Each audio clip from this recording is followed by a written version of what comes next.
A vida que parecia perfeita escondia uma verdade obscura. Uma chamada desesperada se revelou um crime que desafia todas as explicações. E aí, está preparado para mais uma história que nos estimula a tentar entender a mente humana?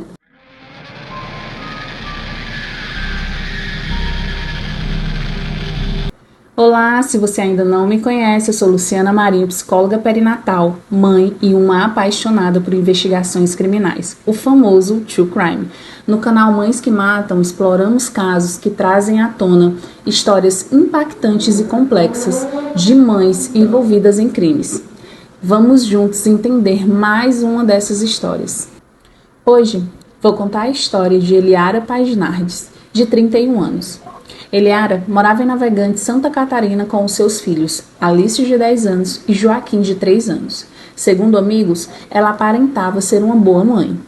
Após uma discussão com a sua própria mãe, Eliara decidiu ir embora, alegando que havia recebido uma proposta de emprego melhor. Assim, ela se mudou com os filhos para Guarapuava, no Paraná.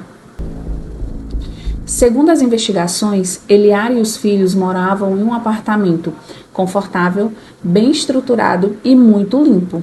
Um detalhe importante que será relevante mais à frente.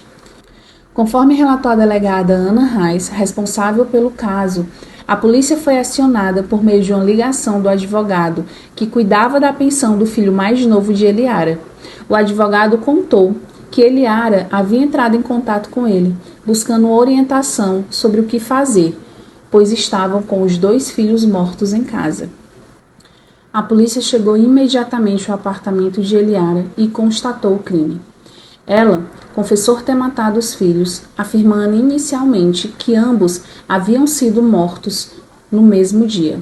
No entanto, os legistas descobriram inconsistência nessa versão, uma vez que havia diferença nas condições dos corpos.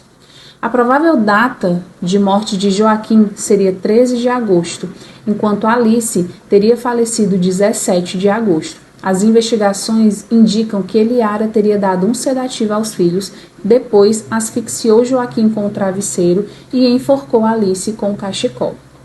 Um detalhe importante nesse intervalo de tempo, segundo os investigadores, foi observado nas câmeras de vigilância do condomínio onde a família morava, que antes do dia 13 de agosto, Joaquim ainda aparecia andando com a mãe e a irmã no condomínio.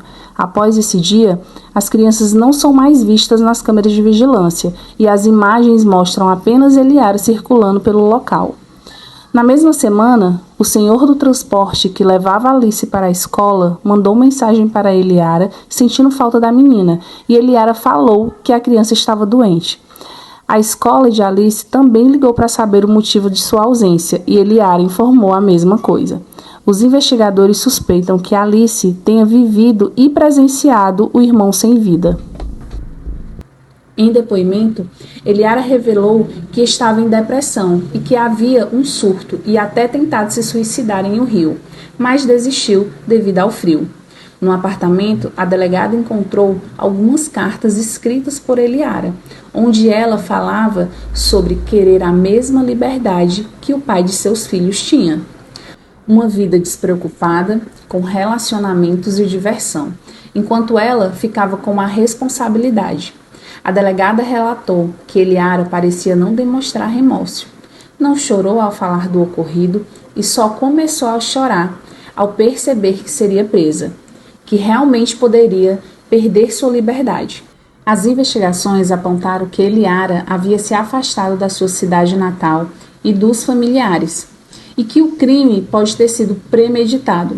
Nenhum advogado aceitou assumir o caso e o juiz teve que designar um defensor público para ela. Um ponto importante que temos que nos atentar é que no Código de Processo Penal brasileiro, o direito à defesa é um princípio fundamental. De acordo com o artigo 261, todo réu deve ser assistido por um advogado em qualquer fase do processo.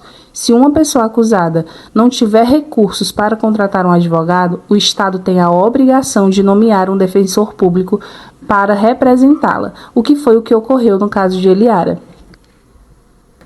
Em fevereiro de 2023, foi realizada uma avaliação psicológica que diagnosticou Eliara com transtorno de personalidade dissocial, descrito como um desprezo pelas obrigações sociais, falta de empatia, baixa tolerância à frustração e tendência a culpar os outros, e fornecer racionalizações plausíveis para explicar um comportamento que o leva em conflito com a sociedade.